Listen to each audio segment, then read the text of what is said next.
السلام عليكم أصدقائي.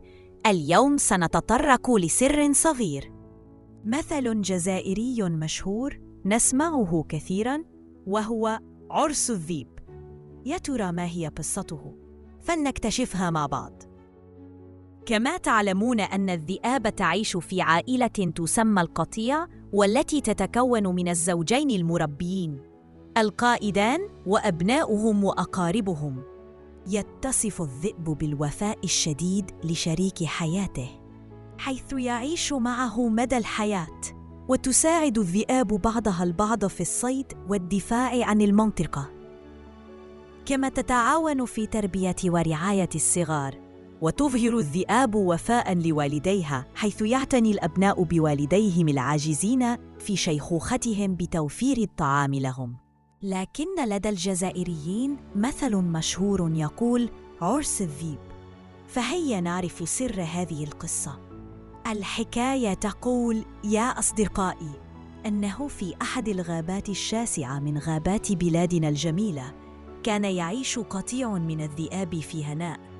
وكان إذا كبر الذئب ورأى والده أنه صار يتحمل مسؤولية الزواج والأولاد، يقوم بتزويجه.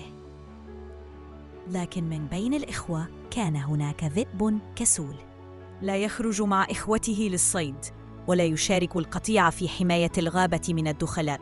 اشتكى منه الجميع عند القائد، فاستدعاه لمناقشة الأمر، لكن الذئب لم يعر أي اهتمام وانصرف غير مبال. ناقش القائد حالة ابنه مع زوجته أم الذئب، فأشارت عليه أن يزوجه، فربما يتحمل مسؤولية زوجته وأطفاله.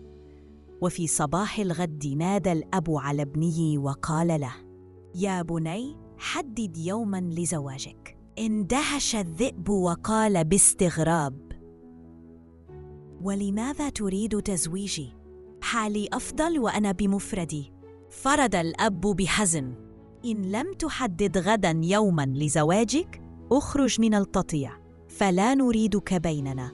انصرف الذئب مهموماً، وهو يفكر في حيلة تخرجه من هذا المأزق، فقد عاش حياته كلها متطفلاً على الآخرين، فكيف له أن يتحمل مسؤولية أسرة كاملة؟ كما أنه لا يستطيع العيش بمفرده. ظل الليل كله يفكر حتى غلبه النوم. وفي الصباح ناداه والداه، اقترب منهما وقال: لقد حددت يوم زواجي. فرح الأب وقال: ومتى؟ قال الذئب بخبث: في يوم مشمس تكون فيه الشمس ساطعة والسماء صافية، وتمطر سحابة مطراً خفيفاً يلون السماء بالألوان السبعة. نظر إليه الأب وقال: لكنه شرط تعجيزي. ابتسم الذئب وقال: هذا هو شرطي. وظل الوالدان يدعوان ليل نهار لعل الله يستجيب لدعواتهم. وفي أحد الأيام كانت السماء صافية مشمسة، وفجأة مرت سحابة ممطرة، وتشكل في السماء قوس الألوان بألوانه السبعة.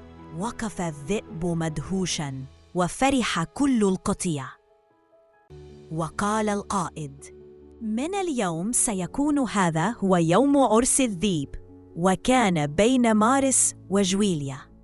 ومنذ ذلك الحين صار الجزائريون يقولون عرس الذئب حين تكون السماء صافية وممطرة في نفس الوقت. لا تنسوا الاشتراك في قناتي يا أصدقاء، كي نحيي تراثنا الجميل، فقصص الجدات وأمثالنا الشعبية موروث وجب الحفاظ عليه ونشره عبر الأجيال. إلى اللقاء.